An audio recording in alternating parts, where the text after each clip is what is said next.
Hace poco, uno de vosotros me pidió una receta de cochinillo a baja temperatura de cara a Navidad. Tus deseos son órdenes. Voy a enseñarte a preparar la terrina de cochinillo confitado a baja temperatura que teníamos en el restaurante para que dejes a todo el mundo con la boca abierta estas fiestas.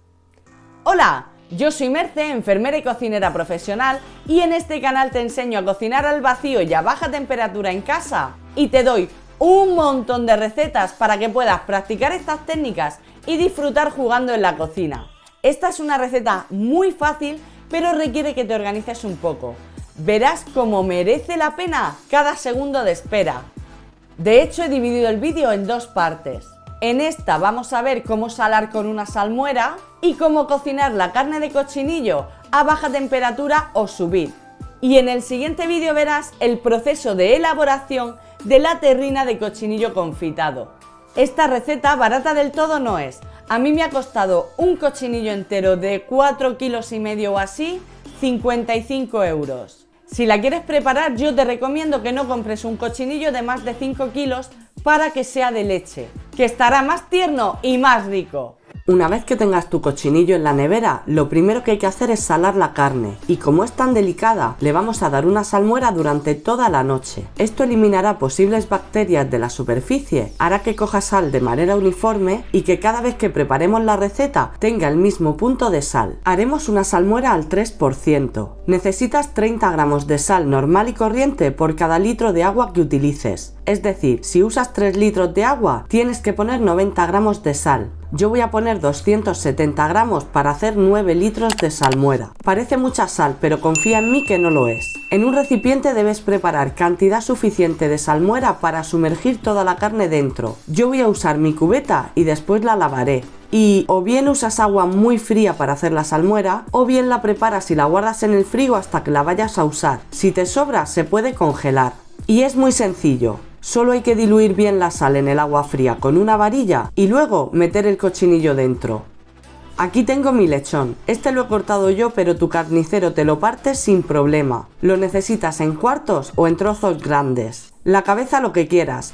Puedes cocinarla con el resto o no hacerlo. A mí no me hace gracia, pero la voy a cocer igualmente, aunque no la voy a meter en la terrina. La voy a congelar y se la freiré a mi señor esposo otro día, que le encanta. Ya te subiré la receta. Cuando tengas toda la carne cubierta por la salmuera, tapa el recipiente, ponlo en el frigorífico y lo dejas ahí unas 12 horas. Yo suelo hacer esto por la noche y a la mañana siguiente sigo con la receta. Después de 10 o 12 horas, saca el cochinillo de tu salmuera. Yo voy a separar algunos pedazos por 3 razones. No puedo cocinarlo todo a la vez porque no me cabe en esta cubeta y no me apetece sacar la grande. Otra es que no me hace falta usarlo todo para las raciones que yo necesito en Navidad porque seremos pocos. Y la última es que así puedo enseñarte otro par de recetas con cochinillo a baja temperatura. Así que estos trozos los voy a usar en la terrina y estos otros me los reservo para otras comidas. Ahora vamos a secar muy bien cada parte antes de envasar al vacío. Siempre conviene quitar bien la humedad para no tener problemas con las envasadoras domésticas. Y pasamos a envasar el cochinillo.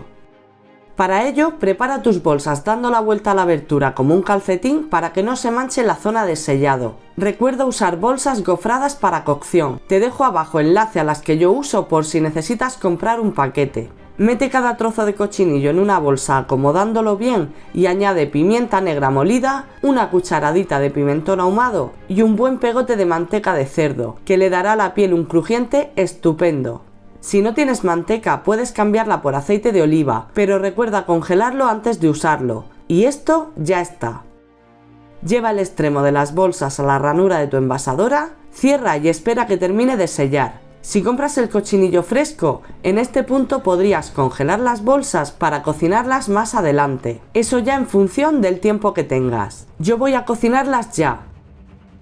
El cochinillo puedes hacerlo en varios rangos de tiempo y temperatura. En esta ocasión lo voy a poner a 65 grados durante 24 horas porque voy a meter a la misma vez unas patas de cabrito y me viene mejor. Pero también queda genial a 72 grados durante 16 horas o a 70 durante 18. Te doy varias opciones para que puedas elegir según cómo vayas de tiempo. Todas son válidas y no hay una mejor que otra, salvo que pruebes con las 3 o con otra distinta y te guste más una de ellas. Esperamos a que el agua esté caliente antes de meter las bolsas. Yo les pongo algo que pese encima, como este plato, para mantenerlas sumergidas. Y en este cocinado, como es muy largo, conviene tapar la cubeta para evitar que se pierda mucha agua en forma de vapor y tener que estar reponiendo, que sobre todo por la noche sería un rollo patatero. Puedes usar la tapa de tu cubeta. Yo a la mía le corté la esquina para que encajase con el runner puesto, pero si tu cubeta no tiene tapa, puedes poner film transparente para cerrarla como estás viendo. Intenta dejar cierto espacio libre alrededor del runner para que no condense la humedad en el aparato. Y ya estaría. Vamos a dejar que se haga la magia y nos vemos cuando ya esté cocinado, en la segunda parte de este vídeo, donde daremos forma a nuestra terrina de cochinillo a baja temperatura. Mientras tanto, suscríbete y activa la campana para que YouTube te avise cada vez que suba un vídeo. Y si aún no lo has hecho, regálame un me gusta de esos bien buenos. Un abrazo enorme. ¡Chao!